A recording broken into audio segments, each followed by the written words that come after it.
오늘 함께 나눌 주일 예배 본문은 마태복음 2장 1절부터 23절까지 말씀입니다. 마태복음 2장 1절부터 23절까지 말씀 제가 읽어 드리겠습니다. 헤롯 왕 때에 예수께서 유대 베들레헴에서 나심에 동방으로부터 박사들이 예루살렘에 이르러 말하되 유대인의 왕으로 나신 이가 어디 계시냐? 우리가 동방에서 그의 별을 보고 그에게 경배하러 왔노라 하니 헤롯 왕과 온 예루살렘이 듣고 소동한지라.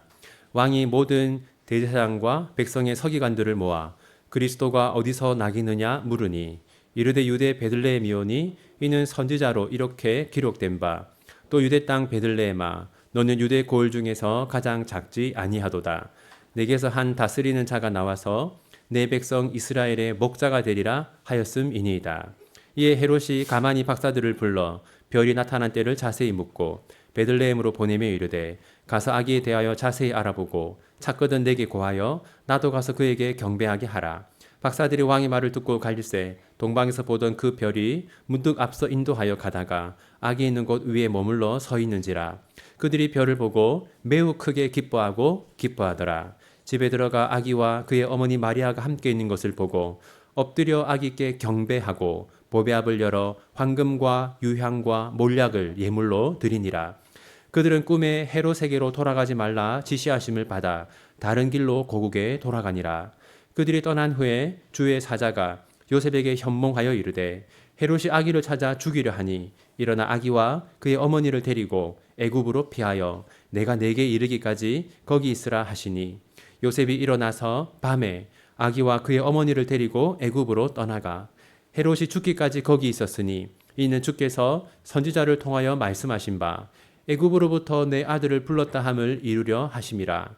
이에 헤롯이 박사들에게 속은 줄 알고 심히 노하여 사람을 보내어 베들레헴과 그 모든 지경 안에 있는 산의 아이를 박사들에게 자세히 알아본 그때를 기준하여 2살부터 그 아래로 다 죽이니 이에 선지자 예레미야를 통하여 말씀하신 바 라마에서 슬퍼하며 크게 통곡하는 소리가 들리니 라헬이 그 자식을 위하여 애곡하는 것이라. 그가 자식이 없으므로 위로받기를 거절하였도다 함이 이루어졌느니라. 헤롯이 죽은 후에 주의 사자가 애굽에서 요셉에게 현몽하여 이르되 일어나 아기와 그의 어머니를 데리고 이스라엘 땅으로 가라. 아기의 목숨을 찾던 자들이 죽었느니라 하시니 요셉이 일어나 아기와 그의 어머니를 데리고 이스라엘 땅으로 들어가니라. 그러나 아켈라오가 그의 아버지 헤롯을 이어 유대의 임금됨을 듣고 거기로 가기를 무서워하더니 꿈에 지시하심을 받아 갈릴리 지방으로 떠나가 나사렛이란 동네에 가서 사니 이는 선지자로 하신 말씀에 나사렛 사람이라 칭하리라 하심을 이루려 함이러라. 아멘. 얼마 전에 어떤 모임에 초대를 받았습니다. 기쁜 마음으로 그 모임에 참석을 했는데요. 그 모임에는 제가 아는 사람이 한 사람도 없었습니다. 제가 인사할 사람도 대화를 나눌 사람도 전혀 없었어요. 환영받지 못한다라는 느낌이 강하게 들었습니다.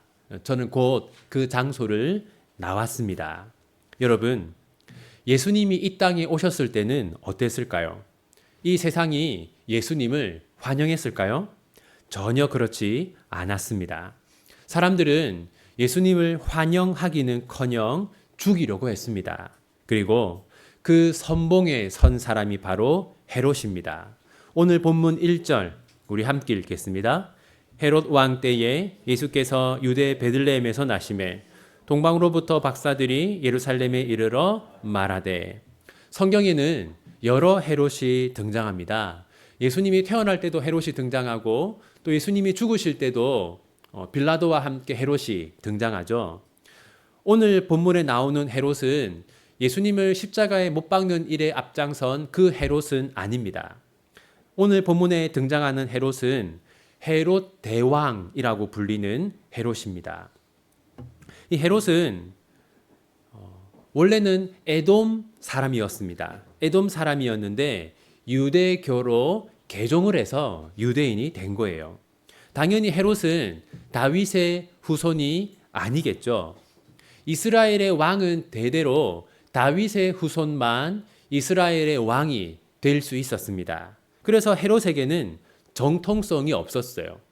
헤롯은 유대인들에 의해 왕이 된 사람이 아니라 로마가 유대 사람들의 의사와 상관없이 강제로 왕으로 세운 사람이었습니다. 이처럼 헤롯에게는 정통성이 없었기 때문에 늘 헤롯은 반란이 일어나서 자신이 쫓겨나지 않을까 하는 두려움을 가지고 있었습니다. 그런데 바로 그때 한 무리가 헤롯을 찾아왔어요. 오늘 보면 1절을 한 번 더 보시면 누가 헤롯을 찾아왔습니까? 동방으로부터 박사들이 헤롯을 찾아왔죠. 이 박사라는 것은 별을 연구하는 학자라는 뜻입니다. 고대에는 별을 통해서 이 계절, 그리고 시간, 날짜, 농번기 이런 것들을 계산했어요. 따라서 별을 연구하는 박사라는 것은 그 당시에 아주 중요하고 또 신분이 높은 그런 사람들이었습니다. 그리고 이들이 어디에서 왔습니까? 동방에서 왔죠. 이것은 동쪽 먼 곳으로부터 왔다는 뜻입니다. 그런데 그들이 헤롯을 찾아온 이유는 무엇일까요? 우리 2절을 함께 읽겠습니다. 유대인의 왕으로 나신 이가 어디 계시냐? 우리가 동방에서 그의 별을 보고 그에게 경배하러 왔노라 하니. 동방 박사들이 헤롯을 찾아온 이유는 유대인의 왕이 태어났다는 소식을 들었기 때문입니다. 아마 하나님께서 천사를 통해서 동방의 박사들에게 예수님이 탄생하신 소식을 알려 주었을 겁니다. 이 말을 들은 헤롯은 다음과 같이 반응했습니다. 4절 함께 읽겠습니다. 왕이 모든 대제사장과 백성의 서기관들을 모아 그리스도가 어디서 나겠느냐 물으니, 헤롯은 유대인들을 불러 모아서 예수님이 태어난 장소가 어딘지를 물었습니다.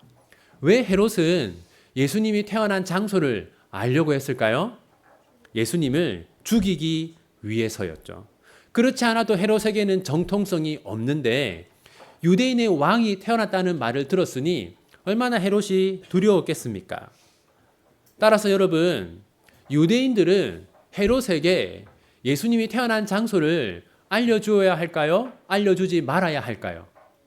알려주지 말아야겠죠. 왜냐하면 헤롯이 예수님을 죽일 거라는 사실은 너무나 분명했기 때문입니다. 역사를 연구하는 학자들은요, 헤롯이 자기 왕권에 방해가 된다고, 위협이 된다고 해서 여러 명의 친아들을 죽였다고 합니다. 그만큼 헤롯은 잔인한 사람이었어요. 따라서 유대인들은 헤롯에게 아무것도 알려주지 말았어야 합니다. 그런데 유대인들은 헤롯에게 예수님이 태어난 장소를 정확하게 알려주었어요. 오늘 본문 5절과 6절을 함께 읽겠습니다. 이르되 유대 베들레헴이오니 이는 선지자로 이렇게 기록된 바 또 유대 땅 베들레헴아 너는 유대 고을 중에서 가장 작지 아니하도다. 내게서 한 다스리는 자가 나와서 내 백성 이스라엘의 목자가 되리라 하였음이니이다. 이 유대인들은 헤롯에게 정확하게 알려주었습니다. 미가서에 기록되어 있는 바에 따르면 예수님은 베들레헴에서 태어난다고 하였습니다. 그러므로 예수님은 베들레헴에서 태어났을 겁니다. 이렇게 알려준 겁니다. 그러니까 여러분, 헤롯만 예수님을 환영하지 않은 것이 아닙니다. 유대인들도 예수님을 환영하지 않았습니다. 헤롯만 예수님을 죽이려고 한 것이 아니라 예수님을 죽이려는 그 일에 유대인들도 동참했다는 것을 알 수 있습니다. 그런데 동방 박사들은 헤롯 그리고 유대인들과 달랐습니다. 오늘 본문 10절 함께 읽겠습니다. 그들은 별을 보고 매우 크게 기뻐하더라. 여기 보시면 강조하는 표현이 여러 개가 있죠. 매우, 크게, 그리고 기뻐하다라는 것을 2번 사용하고 있습니다. 유대인의 왕이 태어났다는 것을 헤롯도 좋아하지 않았고 유대인들도 좋아하지 않았는데 동방 박사들만 아주 크게 기뻐하고 있어요. 그리고 그들은 이어서 다음과 같이 행동했습니다. 11절을 함께 읽겠습니다. 집에 들어가 아기와 그의 어머니 마리아가 함께 있는 것을 보고 엎드려 아기께 경배하고 보배압을 열어 황금과 유향과 몰약을 예물로 드리니라. 동방박사들은 예수님을 환영했을 뿐만 아니라 예수님을 예배했습니다. 그뿐만이 아니죠. 예수님에게 그 당시에 가장 값지고 고귀한 것들을 선물로 드렸습니다. 가장 귀한 것을 선물로 드렸어요. 바로 이때 헤롯은 동방박사들을 기다리고 있었습니다. 왜냐하면 동방박사들로부터 예수님에 대한 정보를 얻고 그래서 예수님을 죽이려는 속셈이었죠. 하지만 하나님은 다음과 같이 예수님을 보호하셨습니다. 오늘 본문 12절 함께 읽겠습니다. 그들은 꿈에 헤롯에게로 돌아가지 말라 지시하심을 받아 다른 길로 고국에 돌아가니라. 하나님은 동방박사들이 다른 길로 고향으로 돌아가게 하셨어요. 그러니까 동방박사들이 오기만을 기다리고 있던 헤롯은 동방박사들을 만날 수 없었고 예수님에 대한 정보를 얻을 수 없었고 예수님을 죽일 수도 없었죠. 그리고 하나님은 예수님을 애굽으로 보내셨습니다. 13절 함께 읽겠습니다. 그들이 떠난 후에 주의 사자가 요셉에게 현몽하여 이르되 헤롯이 아기를 찾아 죽이려 하니 일어나 아기와 그의 어머니를 데리고 애굽으로 피하여 내가 내게 이르기까지 거기 있으라 하시니. 하나님은 천사를 보내서 예수님이 애굽으로 피신하게 하셨습니다. 당시 애굽에는 많은 유대인들이 살고 있었어요. 학자들에 따르면 이 당시 이스라엘 영토 밖에 살고 있던 유대인들이 대략 400만 명 가량 되었다고 합니다. 그리고 그 중에 100만 명이 이 이집트의 알렉산드리아라고 하는 도시에 살고 있었다고 해요. 그러니까 예수님과 또 요셉과 마리아는 이 애굽, 아마도 알렉산드리아겠죠. 이곳에서 아무 불편함 없이 살 수가 있었습니다. 그리고 결정적으로 헤롯은 이 애굽에 아무런 영향을 행사할 수가 없었어요. 이때 애굽은 로마가 직접 통치하는 곳이었습니다. 그러니까 헤롯의 영향이 전혀 닿지 않는 곳이었어요. 그러자 헤롯은 다음과 같이 행동했습니다. 오늘 본문 16절 함께 읽겠습니다. 이에 헤롯이 박사들에게 속은 줄 알고 심히 노하여 사람을 보내어 베들레헴과 그 모든 지경 안에 있는 사내 아이를 박사들에게 자세히 알아본 그때를 기준하여 2살부터 그 아래로 다 죽이니. 헤롯은 베들레헴에 있는 2살 이하의 남자아이들을 모두 죽였습니다. 당시 베들레헴에는 1000명 정도가 살고 있었다고 합니다. 따라서 계산을 하면 2살 이하의 아이들은 대략 20명 정도 되었다라고 볼 수 있습니다. 여러분, 이 사건은 성경에 기록되어 있는 가장 끔찍한 사건 가운데 하나입니다.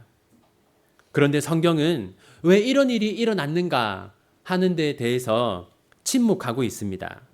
우리가 여기서 알 수 있는 것은요, 그 정도로 이때 당시의 세상은 예수님을 환영하지 않았고 어떻게 해서든 예수님을 죽이려고 했다는 겁니다.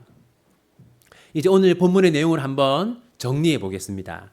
첫 번째는 예수님 당시에는 헤롯이 이스라엘을 다스리고 있었습니다. 그런데 헤롯은 어디 출신이라고요? 헤롯은 에돔 출신이었습니다. 따라서 헤롯은 유대인들의 왕이 되기에는 정통성이 부족했어요. 그래서 헤롯은 항상 반란을 두려워했습니다.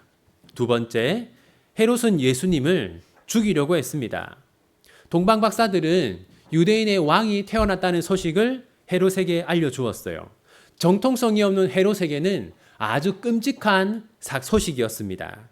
그래서 헤롯은 예수님을 죽이려고 했습니다. 세 번째, 유대인들조차 예수님을 환영하지 않았습니다. 헤롯만 예수님을 환영하지 않은 것이 아닙니다. 유대인들도 예수님을 환영하지 않았어요. 그들 역시 예수님을 죽이려는 헤롯의 계획에 동참했습니다. 헤롯이 예수가 어디서 태어났느냐라고 물었을 때 그것을 알려준 것은 다른 사람들이 아니라 유대인들이었어요. 네 번째, 하지만 동방 박사들은 예수님을 환영했습니다. 이 동방 박사들은 유대인들과 달랐어요. 그들은 예수님을 예배하기 위해서 먼 곳에서부터 왔습니다. 동쪽에서 왔다는 것은 단지 동쪽에서만 왔다는 것을 말하는 것이 아니라 저 동쪽에 있는 멀고 먼 나라에서 왔다는 겁니다. 왜냐하면 이스라엘의 동쪽에는 광야가 있거든요. 그 광야를 넘고 넘어 먼 곳에 나라들이 있습니다. 동방에서 왔다는 것은 멀고 먼 곳에서 왔다는 거예요. 그들은 그 먼 곳에서 예수님을 예배하기 위해 왔습니다. 그리고 길고 긴 여행 끝에 예수님을 만났을 때 크게 기뻐했습니다. 기뻐했을 뿐만 아니라 가장 귀한 선물을 예수님께 드렸습니다. 다섯 번째, 하나님은 예수님을 보호하셨습니다. 헤롯은 예수님을 죽이고 싶었지만 죽일 수가 없었어요. 하나님이 예수님을 보호하셨기 때문입니다. 하나님은 동방 박사들은 다른 길로 고향으로 돌아가게 하셨고 예수님은 애굽으로 인도하셨습니다. 애굽은 헤롯의 영향력이 전혀 미치지 않는 곳이었습니다. 그래서 헤롯은 예수님을 해칠 수가 없었습니다. 여섯 번째, 헤롯은 베들레헴의 아이들을 죽였습니다. 이것은 참으로 슬프고 끔찍한 사건이죠. 이것은 이 세상이 예수님을 환영하지 않았다라는 것을 보여주는 가장 대표적인 사건입니다. 이 세상은 어린 아이들을 학살하면서까지 예수님을 죽이려고 했습니다. 이제 말씀을 맺겠습니다. 우리가 오늘 본문을 통해서 알 수 있는 것은 예수님이 환영을 받지 않았다라는 겁니다. 예수님은 우리를 구원하기 위해서 하늘 보좌를 버리고 이 땅으로 오셨어요. 그런데 이 세상은 예수님을 환영하지 않았습니다. 헤롯은 예수님을 죽이려고 했고 유대인들은 예수님을 죽이려는 헤롯의 계획에 동참했습니다. 그런데 동방 박사들은 달랐습니다. 그들은 예수님을 예배하기 위해서 먼 곳에서부터 찾아왔습니다.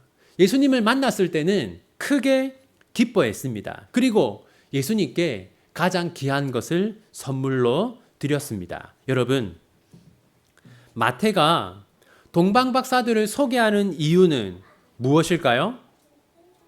이 동방 박사에 관한 말씀은 마태, 마가, 누가, 요한복음 중에서 마태복음에만 기록되어 있습니다.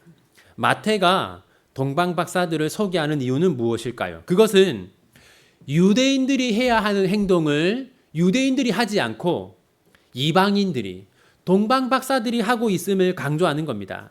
하나님의 백성인 유대인들이 예수님을 환영하고 예수님을 기뻐하고 예수님께 귀한 선물을 드려야 하는데 유대인들은 그렇게 하지 않았어요. 도리어 이방인들이 그렇게 했다는 것을 말하고 있는 겁니다. 마태는 동방 박사들의 행동과 유대인들의 행동을 대조함으로써 유대인들이 얼마나 어리석고 부족한가 하는 것을 말하고 있는 것이죠. 사랑하는 비전교회 성도 여러분, 우리의 모습도 본문의 유대인들과 다르지 않습니다. 사랑하는 성도 여러분, 여러분은 얼마나 예수님을 환영하고 있습니까? 예수님은 여러분에게 얼마나 기쁘고 감사한 분입니까? 여러분은 지난 한 주간 동안 얼마나 예수님을 생각하고 얼마나 예수님을 묵상하고 얼마나 예수님께 감사했습니까? 예수님은 우리의 왕이시고 우리의 구원자이십니다. 그러면 우리는 항상 예수님께 순종하고 예수님을 찬양하고 예수님께 감사해야 합니다. 그런데 우리는 예수님이 누구인지를 잊어버리고 망각하고 우리 삶에서 아예 지워버리고 없는 존재인 것처럼 여기고 살아갈 때가 많습니다. 사랑하는 성도 여러분, 우리는 유대인들의 모습에서, 오늘 본문 유대인들의 모습에서 우리의 모습을 볼 수 있어야 합니다. 그리고 동방 박사들의 모습에서 우리가 따라야 할 모범을 볼 수 있어야 합니다. 먼 곳에서 예수님을 찾아온 동방 박사들, 예수님에게 가장 좋은 것을 드린 동방 박사들, 예수님을 보고 크게 기뻐한 동방 박사들, 그들의 모습이 곧 우리의 모습이 되어야 합니다. 마태가 이 동방 박사가 방문한 사건을 기록한 목적이 뭐라고 했습니까? 유대인들을 부끄럽게 하기 위해서 이 사건을 기록했어요. 그렇다면 우리는 이 본문을 보면서 어떤 생각을 해야 되겠습니까? 우리 역시 부끄러워해야 합니다. 우리가 예수님을 중요하게 생각하지 않고 예배를 중요하게 생각하지 않고 하나님의 말씀과 하나님 앞에 기도하는 것을 중요하게 생각하지 않고 살았던 우리의 죄를 부끄럽게 생각해야 합니다. 사랑하는 성도 여러분, 우리의 부족함을 깨닫고 다시금 우리의 믿음과 우리의 신앙과 경건을 회복하는 은혜가 여러분의 삶에 가득하기를 바랍니다. 기도하겠습니다. 하나님 아버지, 세상은 예수님을 환영하지 않았습니다. 헤롯은 예수님을 죽이려고 했고 유대인들은 헤롯의 계획에 동참했습니다. 세상은 예수님을 없애기 위해 베들레헴의 아이들을 수십 명이나 죽이기까지 했습니다. 하지만 동방 박사들은 달랐습니다. 그들은 예수님을 환영했고 예수님을 예배했으며 예수님께 가장 귀한 것을 드렸습니다. 하나님, 저희가 동방 박사들을 닮게 하시기를 소원합니다. 저희도 동방 박사들처럼 예수님을 환영하고 예배하고 가장 좋은 것 드리기를 소원합니다. 저희의 삶에서 예수님을 저 구석으로 몰아내는 것이 아니라 예수님이 저희 삶의 중심이 되고 목적이 되고 또 예수님을 크게 기뻐하는 저희들이 되기를 소원합니다. 우리 모두가 비전교회 모든 성도들이 그렇게 살아갈 수 있도록 은혜를 베풀어 주십시오. 예수님의 이름으로 기도합니다. 아멘.